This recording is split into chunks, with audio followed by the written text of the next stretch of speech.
wayne gudina gote jolle jaalalleen koo ganama utuun isheedhaaf jedhee dhokadhu argaa nama lubbuu kiyya naan jetti gaafa na waamtu maqaa anis ishee gammachiisuudhaaf suuqa sagalin dhaqa siifan du'aa naan jette gaafa naaf galte waadaa anis irratti of gatee waa'ee jireenyaa yaada gaafa yaadee bilbiluu fi sammuna caallaan joorri karaa imoo yoon naqu biizii naan jedha toorri ani yooman kana see waadaan eegaa jira hoo kan biraa eessan naqaga yaanni koo ishee bira hoo sa'aatii muraasa booda yoon bilbiluuf lammata onlaayiniin ishee didee ofirraa na darbata banneen jedhe ani hoolaa abbaan alchee naaf hin galle akkisaa maan rakkatte laa jedhee tan taa'ee yaada fannisa guyyaa muraasa booda utuun kophaa yeelalu onlaayinii koo saaqeen arge miiseejiin galu banneen jedhe mas qoyyaaga anoo teelee dhasee yoo dhaqu laaluuf saaqee ishee ta'uu yoon baru onneetu na burraaqe maal godha gammaduun koo hin xumurreem dubbise ofuma jajjabeessee yommuun fuudhee saaqqadhu ansichisiif hin ta'uu obboleessaa jabaadhu kan isheen barreessite utuun hin fixin ergaa anis ofiin wallaale bilbilis bu'een arga banne eeyyee du'a koo hin eegina warri boolla qottanii naaf raajjan wanta badii yoomuu laphee koorraas wanti aduudhaa gadii dacheen kun tatarsaatee yoo baqxe akka dhadhaa ani yoomiyyuun duu miiltoon kiyya jabaadha gaafa firri hin jirre utuun du'ee kaleessa arrammoo gaariin jira kunoo ba'ee gidiraa keessa lubbuudhaan jiraachuun koo kan sitti ta'e hamaa ciniinnadhu liqimsiga ani kun siif dhandhama maafan gammada beekta siree koo gubbaa ba'ee ciisee hirriban dhabu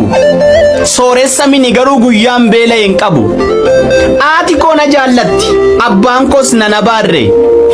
ba'eerra buleen beeku garuu gamoon hijaarre wallaalaan na jaallata aayyuun jibbee nan qeequ suufi uffachuu baadhusi daaree dharra'een beeku gaafa jiruun ulfaatee afaan baasee dubbatu uu jedhee watuwaata ollaa kiyya hundatu ani garuutti kolfeen rakkoo abdii kutachiise gaafa niyyee na waamu beekaan jalaa callise atisi gaafa jiruun ulfaatee saggoo kee gadi qabu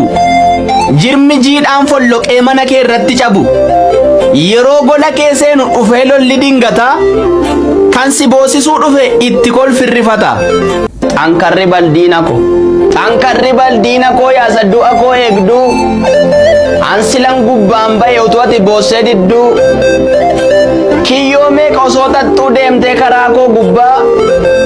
sammuu koo keessa argame qoricha jajaa dhibbaa maal jettere diina koo akkan abdii koo kutuuf utuu keessuu danqaraa dhufee mana koo seene kabaji barabaraa yoo ammam hojjetteyyuu nama milkaa'uun taatu du'atu si eeggata kufteetta lafaan kaatu jettee natti mammaaktee inni naaf laatte maqaa har'a hoo yaada qabdaa laata kottumee daraa waaqa ana jechuun isuma ati badiisaaf eegdee sammuu kee xiqqoo sanaan galgala isaas herreegde isati jette miti dachaan karoorse caalaa gammachuun badhaafame sanyii koo dhaala ati garuu ofumaaf natti cuqqaalte karaa maalan siif godhaa miti jajjabaadhu gaadara barta xankarri baldiina ko eeyyee anaaf iyyuu gaaffiidha warri boolla naaf qotan achi buutee dhabamuun anis gajjallaa ka'ee gaara gubbaatti argamuun gaafan beekuuf hin beekne hilkeen hormaana miidhaa masaanuu kaayyoo qabneef ol fuudhee jirma jiidhaa dukkana keessa taa'ee badiisa utuun eeguu boolla du'aa filadhee jiraachuu osoon qeequu bu'aa naaf qaba jedhee hiriyyaan boriif kaa'e gaafanni na ciiga'ee dubbiin koo sitti hadhaa'e abdii koo kutee dhiisee kophaa kiyyaa jiraachaa nan beela'ee osoon jenne gaafan argadhes nyaachaa isa guddaaf xiqqaafis ta'ee muka mammaaksaa naaf ta'a laata jedhee hin eegne guyyaa dansaa utuman kophaa kiyyaa taa'ee ofii naasa'uu silaa kan waaqa qabu yoo bades badduun ba'u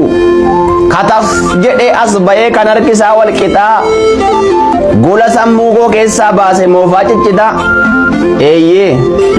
anaaf iyyuu gaaffii